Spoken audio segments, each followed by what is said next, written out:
Senyora.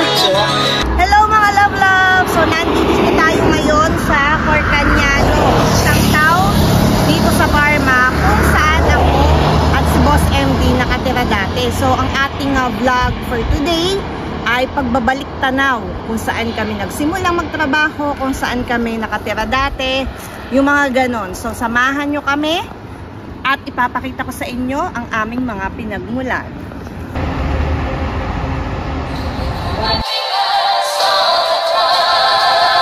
Nakikita nyo guys itong car wash na to. Yung kauna-unahan namin kotse dati na kulay green na akala mo parang lata pag tumatakbo. Dito namin siya kina-car wash. Ang daming memories dito guys. Ito naman yung kanto kung saan kami naglalakad. Ang parusa dito guys kapag winter. Dahil talagang ang lakas ng hangin. Ang layo ng lalakarin namin. Bukod sa yelo, may hangin pa, kaya talagang parusa. So magpa-flash dito yung mga pictures namin ni MD habang naglalakad, habang madaming yelo.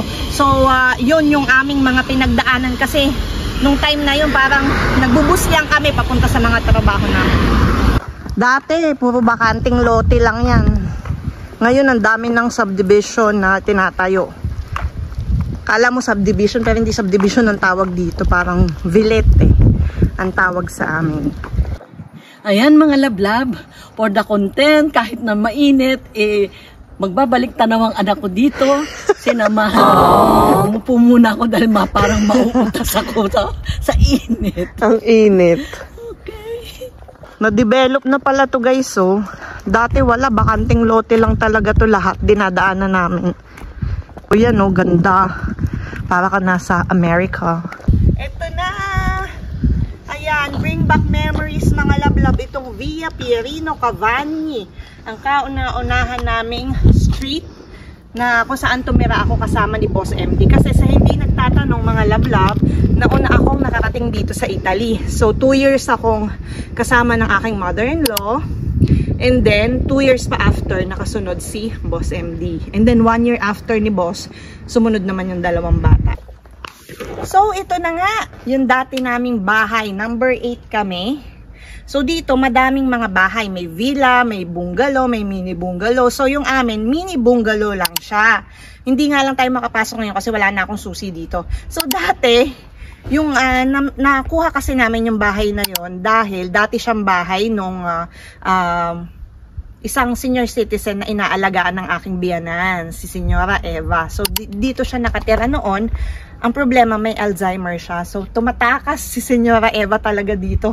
So, kailangan naming hanapin ng mother-in-law ko. And then, nung namatay na si Senyora Eva, yon pinatirahan sa amin yung bahay. So, kami ni na Boss MD, tsaka nung biyanan ko, tumira kami dito. Kaya lang, unfortunately, nagkasakit ang aking biyanan and umuwi na siya ng Pilipinas. So, kami na lang ni Boss ang natira.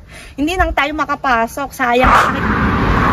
So, dito guys, sa lugar na to, every hour, ang daan ng bus. So, kailangan makalabas ka agad sa bahay mo on time. So, ngayon, nandito tayo sa bus stop. Papunta naman sa work ko, sa pangalawang work ko nung dumating ako dito sa Italy. So, samahan nyo ako doon at sana makita din natin yung dati kong alaga. So, tara! Mga love-love, nakita ko yung dati kong alaga si Francesco at saka si Senyora Isabella. Ayan. And Julie! So mga love-love, nandito na tayo sa pangalawa kong naging trabaho. So taong 2009, nung magtrabaho ako sa bahay na to. So nakilala ko si Senyora Marisa at si Senyor Aldo sa pamamagitan ng anak ni Senyora Eva na si Senyora Beta, na assistant naman ng dentista ni Senyora Marisa. Di ba ang gulo guys? Masyadong complicated.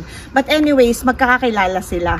And then, si Senyora Marisa, kinuha niya ako bilang assistant niya. So, hindi talaga siya nangangailangan ng katulong, tagalinis or ano.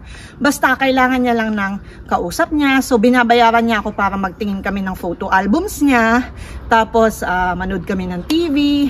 Minsan, pinapanood namin yung video ng kasal namin ni Boss MD. So, si Boss MD, ang gardener dito. So, ito, ginagarden niya yan. Kinakat-kat niya yan. Yung mga, ano na yan, kinakat niya ng pang garden na electric.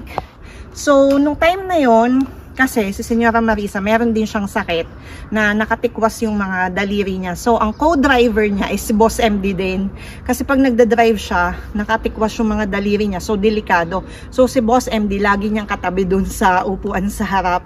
So, siya yung laging mata. Si Senyora yung nagda-drive. So, unfortunately, parehas na silang sumalangit nawa. Ang natitira dito ngayon ay yung anak niya at ang kanyang manugang at 2 apo. So, yung nakita natin kanina, si Francesco, yun yung bunsong apo ni Senyora Marisa na bata pa siya nung nakilala ko sila dito. So, yun. So, ngayon naman, si Nanay Lenny ang nagtatrabaho dito, si Mami Lenny. So, after nung kumuha na nun kasi si Senior Aldo na kailangan na niya ng caregiver 24/7. So, si Mami Lenny bagong dating nun. So, siya na yung ipinalit ko dito. At ako naman ang naghanap ng trabaho. So, yun guys. So, ayan yung bahay guys. Ayan na lang ang nakikita ngayon kasi wala na yung gardener kasi si Boss MD hindi na nag-garden dito. So, ayan, natakpan na ng mga halaman yung bahay nila. Hindi na halos makita. So, ayan yun. Nakakatuwa. Nakakamiss. Ayan mga lablab.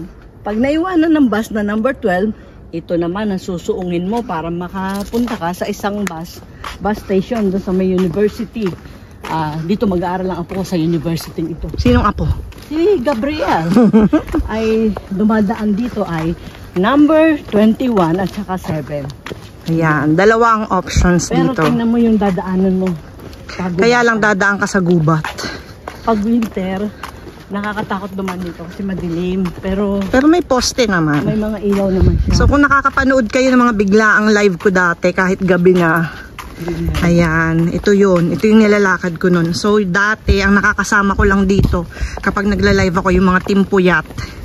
Ayan, si Sek Jehan, si Jacqueline. Sino po ba nakakasama ko sa Team Puyat noon? Sina Jeannie. Yan, mga Team Puyat. At dito ay minsan ako'y kinikilabutan. Baka may chencho. Pinaka na naman sa chencho mo. Mami, ang ganda ng hair mo.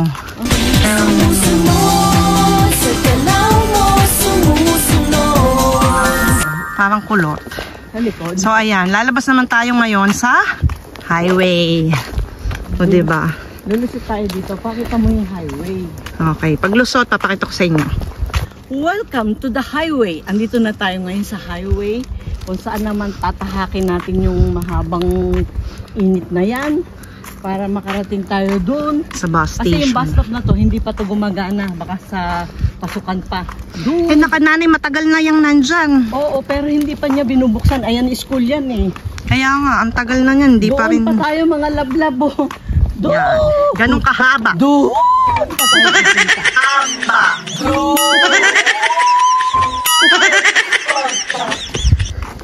Kawawa naman kami. Ayan mga lablab, dito mag-aaral ang aking apo na si Gabriel kasi nandito yung kanyang courses, nandito yung course na kinukuha niya. Nandito kasi lahat. Lahat ng may kinalaman sa science and technology. Ayan ang university. Dito yan. So lahat ng courses na related sa science and technology. So mga love-love ko, nakikita nyo yung condominium sa likod ko. Yan ang unang-unang kong tinirhan. Unang-unang tapa ko dito sa Italy.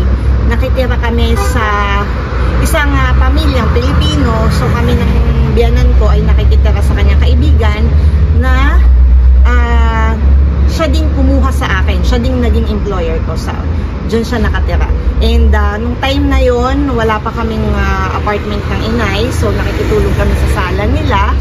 At yun, hanggang sa after dito, pupunta naman tayo ngayon dun sa pangalawa namin tinirahan, dun sa kanyang dating employer. So mga love-love, nandito naman tayo sa pangalawa namin naging bahay ng Inay Glo. Another rewind pa rin to ha, before dumating si Boss MD.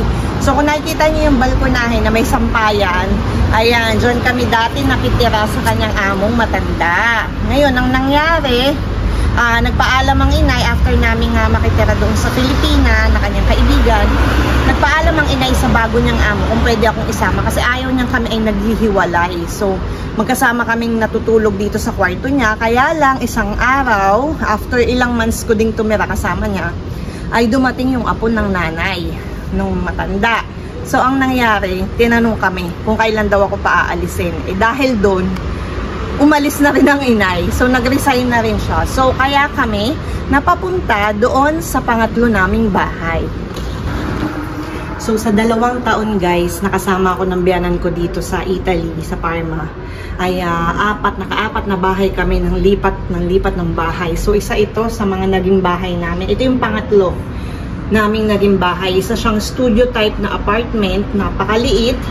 Tapos may tangke siya ng tubig na mainit na lahat ng nakatira dito sa building na to ay gumagamit. So, kailangan mag-unahan kami sa madaling araw ng pagligo para hindi kami maubusan ng mainit na tubig. Tapos, yung landlady namin, kasi medyo nakakatakot din yung itsura ng landlady namin na matanda nun. So, bigla na lang siyang sisilip dito sa bintana. Minsan dapit hapon, bigla na lang gaganon, nakaganon sa bintana. So kami ng Inay Gloria, natatakot talaga kami. So 400 nun, ha? Akalain nyo yung liit na yun, 400 euro ang rent namin. So yun naman yung pang-3 namin bahay, and then makikita nyo mamaya yung pang-4 naman. Ayan mga love-love, basta muna tayo sa pag-vlog. Tayo muna mag-refresh dito sa bubble tea para maibsan ang ating umaw. Sobrang init talaga. Yung pinakamalaki. Sagot ko lang po ang hindi. Ano ba talaga, mami? Sagot ko lang gusto ko sana luha. Meron kayong cheesy Pinoy hotdog? Ano pa? Cheesy Pinoy? Yes po, meron. Gusto mo din ba, ma? Isang ganun na lang. Thank you.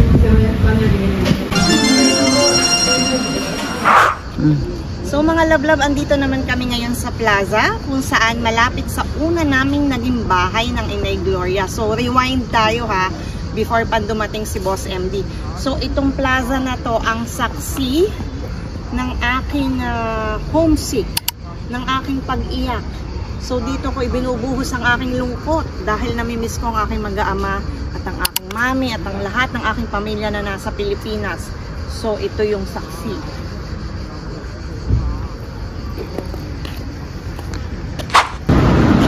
So mga love-love, ito ang kauna-unahang kong trabaho nung dumating ako sa Italy. So after 2 weeks na pagdating ko dito, nakakita agad ako ng babysitting job. So yung 2nd floor ng building na ito, dun sa kabila, ayun ang aking bahay ng aking amo. So ang aking mga amo ay kahit sila Italiano, sila ay laging nag-i-English. So 2 taon akong walang Italian. As in, hindi nila ako tinurong mag-Italian. Puro English sila. And then, ito na yata yung pinakamahirap ko naging trabaho kasi baby pa nga si Francesco noon. Hindi yung Francesco na nakita natin kanina ha, kasi madami ditong Francesco. So, baby pa siya. So, kailangan ko siyang patulugin. Tapos, gagawin ko pa yung mga gawain bahay, mamamalanch, maglilinis. So, kailangan ko yung matapos. Tapos, umulan, umaraw, bumagyo, mag-snowman. Kailangan kong ilabas ang bata. So, napakahirap. Tapos, napakaliit ng sahod. Ang sahod ko lang noon is 700. Tapos, hindi ako makahanap ng ibang trabaho dahil 5 oras sa umaga, 2 oras sa hapon. So, wala na talaga akong makikitang ibang trabaho. So, yun lang yung pinagkakasya ko. Monthly yung sahod ko. And then, kailangan kong ipadala sa mga anak ko, sa asawa ko, dahil ang mga anak ko na nag-aaral sa private school. So, talagang yun na yata yung pinaka-worst na pinagdaanan namin ng biyanan ko kasi kahit 1 euro na pambili namin ng cappuccino, wala kaming pera talaga. As in, ang natitira lang sa biyanan ko is pambili ng load. Nung time na yun, scratch card pa. Kasi wala pa naman ng mga messenger, hindi pa uso yung Facebook. Nung time na yun is parang hindi ko alam kung Friendster ba yung tawag doon. But nung panahon na yon, gumagastos talaga kami sa load. So talagang wala talaga matira sa mga bulsa namin. So yun yung mga pinagdaanan namin. Hello mga love-love! So ito na nga yung pang-4 naming tinirhan. So dito sa likod ko, kung makikita nyo sa ground floor, dito sa side na to, tumira kami dito noon kasama ng isang pamilyang Filipino, sina Ate Angie and Kuya David.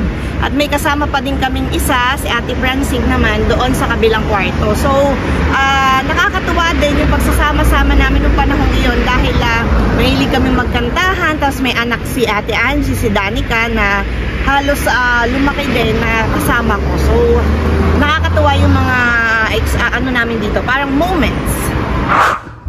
Nakikita nyo ba mga lablab yung nasa likod ko, yung napakagandang bahay sa likod ko. So yan ang naging part-time namin ng Inay Gloria tuwing Sabado. So yan ang naging pantustos namin sa aming weekly pagkain. Talagang nagpapasalamat kami sa senyorang ito dahil Senyora Annalisa yung may-ari ng lahasan. Kung nakita nyo yung reels ko na bumili ako ng singsing, so siya yun. Ayaw niya lang talaga magpakita sa camera. So yun, napaka-generous niya sa amin, tinutulungan niya kami lagi, and then binibigyan niya kami ng mga pinaglumaan nilang damit ng kanyang anak na mga branded. So noon kasi, hindi rin kami makabili-bili ng Inay Glo ng aming bagong damit. So yun, ang sinusuot namin noon yung mga pinaglumaan nila na in a good state pa din naman. So yun, nakakatuwa at hanggang ngayon ay may communication pa rin kami kay Senyora Annalisa. So ito na yung pinaka-last na bahay namin. Ito yung nasa second floor na kasama ko na yung buong pamilya ko talaga. Nanay ko, yung mga anak ko, yung asawa ko. At nakuha namin tong apartment for rent na to sa pamamagitan ng pagmamagandang loob ng pangalawang anak ni Senyora Eva na si Claudio. So si Claudio sa pagbabalik pasasalamat niya sa naitulong na sa laki ng hirap ng aking biyanan sa pag-aalaga sa kanyang nanay, ay binili niya talaga itong bahay na to para makuha ko yung mga anak ko. Kasi dito sa Italy guys, kailangan ng sukat ng bahay kapag kukunin mo yung mga anak mo, pipetisyonin mo yung anak mo, asawa mo. So ito na yung last namin, and definitely sana ito na yung ito na talaga yung huli dahil pinagbibili na nila sa amin ito. So in God's time, at pag nakaipon na kami ng sapat na halaga, sana ay maging amin na talaga itong bahay na to. At ano man yung mga pinagdaanan namin sa buhay, kasama ng biyanan ko, ng asawa ko, yung mga paghihirap namin sa una, na talagang pinagdaanan namin yung gipit na gipit kami, hindi namin nang ikinahihiya dahil naging OFW man kami, naging katulong kami, pero ang mahalaga ay marangal ang aming trabaho at wala kaming inaapakan na. Hindi ko na napuntahan lahat ng mga dati kong naging trabaho. Madami pa sila. Isa na dito ay noong naalagaan ko ang adorable twins na sina Luca at Nina. Mula pa nung sila ay 2 weeks old pa lang. Paminsan-minsan, binabantayan ko pa rin sila kapag may dinner out ang kanyang mga parents. Si Luca, ang aking favorite sa lahat ng mga naging alaga ko. Tinuturuan ko pa nga siyang magtagalog noon.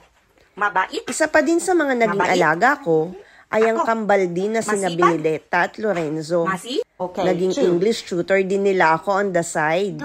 Kaya lang, nung nag-pandemic, ay hindi na ako muling nakabalik sa kanila. Hindi ko na rin kasi kinaya. Ang kukulit kasi, sobra. And then, ito naman si Senyora Marisa. Si Mami na ngayon ang natirang pumapasok sa kanya. Pero ang dami din naming naging moments together. Like gardening, nanonood kami ng mga YouTube vlogs ko, at lagi ko din siyang binibigyan ng cake na binake ko. Kaya lang, sa hindi inaasahang pangyayari, isang gabi ay napabagsak siya sa banyo. Kaya kailangan na niyang kumuha ng caregiver 24 hours. Kaya ayun, nagkahiwalay na kami.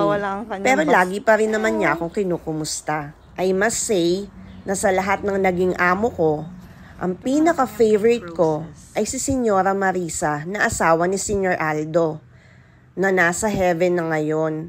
Sa kanya ako natutong mag-Italian kasi sa halip na nagtatrabaho ako ng gawaing bahay, ay talagang tinututukan niya akong matuto.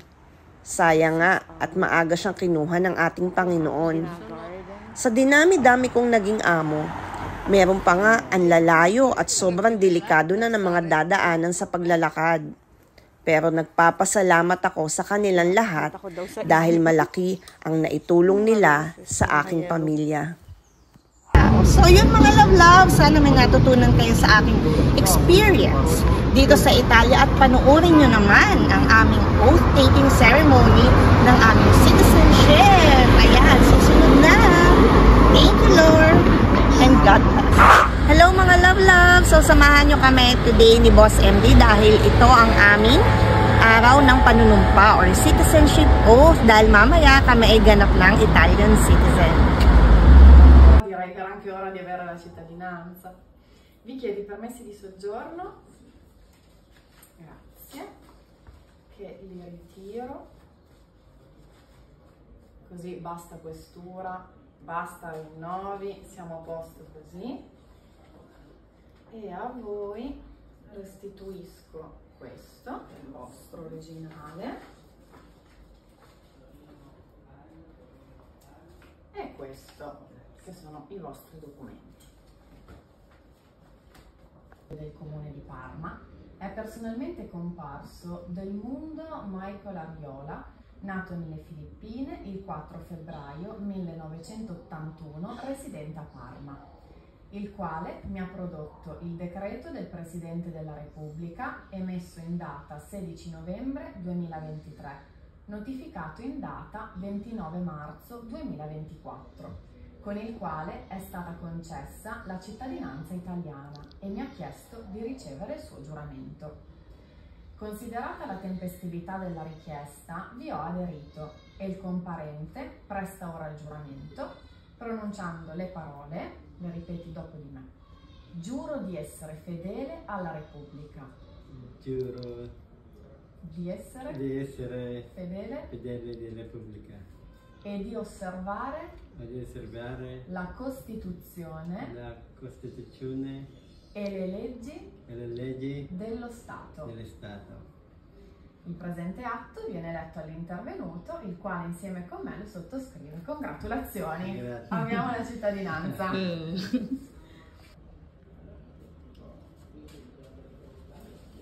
una firma anche qui.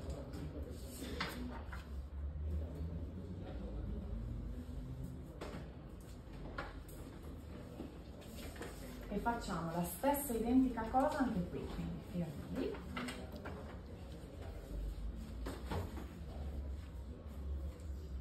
E la firma anche lì. Grazie. Grazie a voi. Proprio una domanda, Sì. come si legge il tuo nome? Gregilin. Gregelin, ok, adesso ha senso, perché prima dicevo, ma come dovrò dirlo? Perché è il nome di mia mamma e mio padre. Insieme. È un po' complicato. Andiamo? Ok, sì.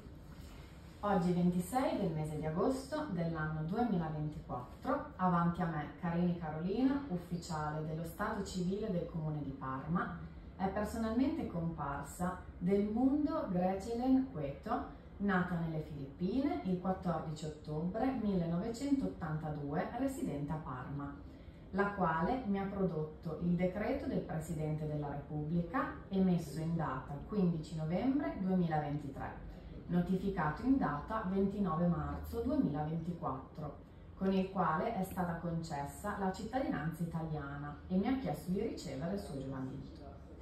Considerata la tempestività della richiesta, vi ho aderito e la comparente presta ora il giuramento, pronunciando le parole: giuro di essere fedele alla Repubblica Giuro di essere fedele alla Repubblica e di osservare la Costituzione e di osservare la Costituzione e le leggi dello Stato. e le leggi dello Stato. Il presente atto viene letto all'intervenuta, la quale insieme con me lo sottoscrive. E anche lei ha la sua Grazie. cittadinanza.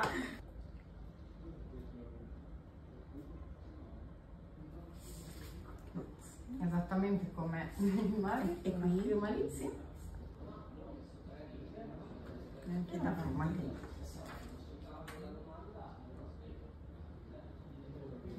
Perfetto, adesso vado a fare anche la sua copia.